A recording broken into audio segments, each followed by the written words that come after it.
अगं बाई सुनबाई या मालिकेत शुभ्राच्या भूमिकेत असलेली उमा पेंढारकर तुम्हाला नक्कीच आठवत असेल.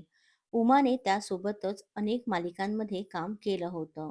उमा गेल्या अनेक वर्षांपासून न्यूझीलंडमध्ये तिच्या पतीसोबत राहत असली तरीही ती सोशल मीडियावर तिच्या चाहत्यांसोबत नेहमीच संपर्कात असते. असं असलं तरीही गेल्या काही महिन्यांपासून तिने Instagramवर एकही पोस्ट शेअर केली नव्हती.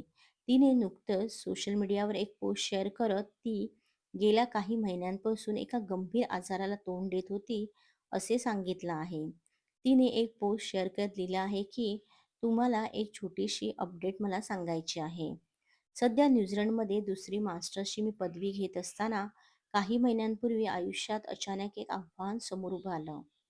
एन्ड्रोमेट्रिओसिसचं निदान झाल्यानंतर मला तातडीने इमर्जन्सी सर्जरी करावी लागली. खरं तर मला मासिक पाळीत प्रचंड त्रास, वेदना नेहमीच व्हायच्या आणि त्यासाठी मी औषधं देखील घ्यायची आणि यावरून मला अनेकदा जज देखील केलं गेलं. मला काहींनी असं देखील ऐकवलं होतं की स्त्रियांनी हा त्रास सहन करायचा असतो. जणू काही वेदनेपासून आराम मागणं म्हणजे कमकुवतपणाचंच लक्षण आहे, असं मला अनेक वर्ष दर्शवण्यात आलं होतं. पण आत्ता मला समजलं की हा आजार मला एंडोमेट्रियोसिसमुळे त्रास होत होता. ज्या वेदना मी सहन केल्या, त्या वेदनांचा तुम्ही विचारही करू शकत नाही. कारण सामान्य म्हटल्या गेण्यापेक्षा त्या कितीतरी पटीने अधिक होत्या.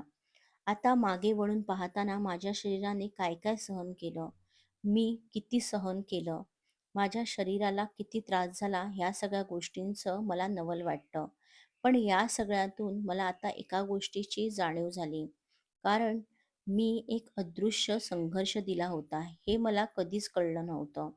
लोकं खरं तर त्यांचं मत बनवून मोकळे होतात. कधी सहानुभूती दाखवतात, तर कधी आपुलकी. पण आपण कोणत्या परिस्थितीतून जात असतो हे त्यांना कधीच माहीत नसतं. या सगळ्यामुळे माझा आयुष्याकडे बघण्याचा पूर्णपणे दृष्टिकोन बदलला आहे.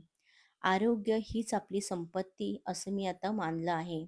आता मी माझं पूर्ण लक्ष माझ्या शारीरिक आणि मानसिक आरोग्यावर देणार आहे.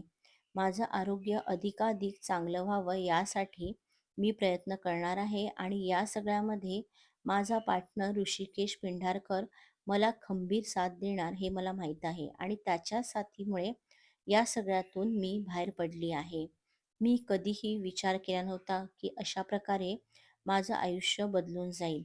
पण ह्या सगळ्या गोष्टी माझ्या आयुष्यात ज्या घडल्या आहेत त्याकडे मी सकारात्मकपणे पाहत आहे.